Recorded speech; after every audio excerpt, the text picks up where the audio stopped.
So today I'm going to talk about 5 tips to help you start your sketchbook with confidence. Now these are kind of fun tips for a beginner who's just a bit unsure, a bit trepidatious. But also if you've been doing sketchbooks for years, this might be a fun way to sort of mix things up a little bit. Tip number 1, so you don't have to start at the beginning of the sketch pad. You can go a few pages in, roam around in the hinterland for a bit, and then come back and do that first page later. So tip number 2 is start at the beginning. I'm nothing if not contrary. So this is something I've done on the inside cover of the sketchbook with my daughter, and it's like a frontispiece, if that's the word, I'm not sure, that says it's a family sketchbook and it's going to have family holidays in it. So that's not sketchbook proper. This is sketchbook proper because that's the right paper. This is just a cardboard liner. But what I've done is I've got onto that first, made a bit of a mess, made sure it's not precious. You know, I've done that thing that, you know, you see a perfect field of snow and you've just got to run through it. That's what I've done there. And it takes away all the pressure for the rest of the book somehow. Tip number 3 is do some swatches. Now, what do I mean by swatches? Well, I'll show you some examples here of swatches that I've done in previous sketchbooks of watercolour paint that I've got new watercolour paint where I'm just trying to figure out how mixes work together, seeing how it granulates, seeing how saturated I can get the pigmentation. The other thing to do is do some swatches of some of your inks, if you have inks, or do some sample colouring, do some sketching, whether it's pencil or watercolour, and just get a feel for some values.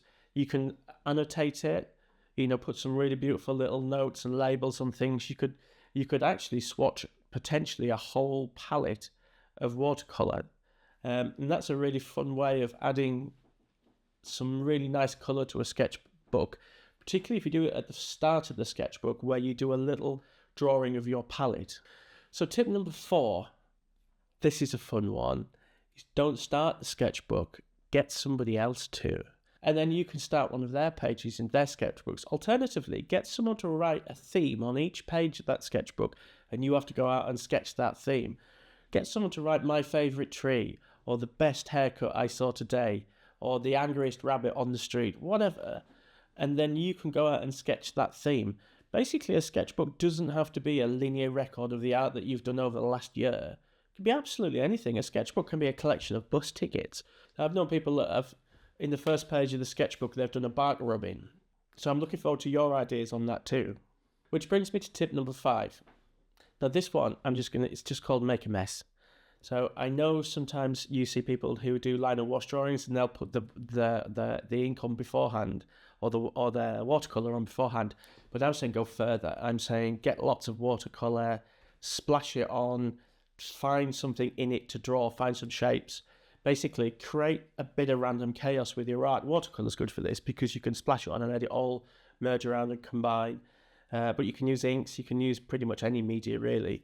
But just create a page of mess and find something within that page and pull it out from that mess.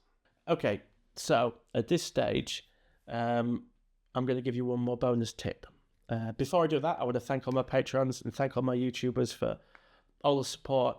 And I know some of my channel is a bit weird. It's a bit esoteric at times, and I do tend to fly off in flights of fancy. But, you know, that's what art's all about. It's about exploring and just coming up with ideas. And some of them are silly.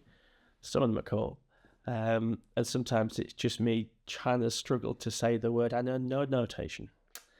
But there you go. So thanks. So the last bonus tip is try comic book style pages. And what I mean by that is if you have a sketchbook that's got big pages, split it up into some different areas.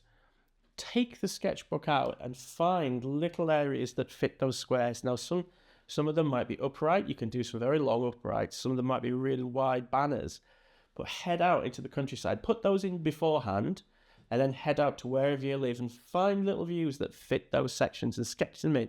Don't be too precious. If you imagine a graphic novel or a comic book page, split the page up into smaller boxes quite neatly, and then there's something really lovely, I think, about some quite neat squares, almost done with a ruler. And then inside them, you have all these little crazy watercolour drawings, especially if on one of them it bursts out of the barrier and spreads across the page. I just think that looks super cool. I once saw an artist who did a beautiful watercolour and then put a mount on top. But what they'd done, which was really clever, is they painted it while the mount was on top. So the watercolour just dripped out over the mount, and that sort of freedom, it just looked great. I'm going to do that. Definitely going to try and do that. I hope you found that useful. There's going to be a million different ways you can start a sketchbook. These are just 6 of my own crazy ideas. Thanks very much. We'll see you again. Bye-bye.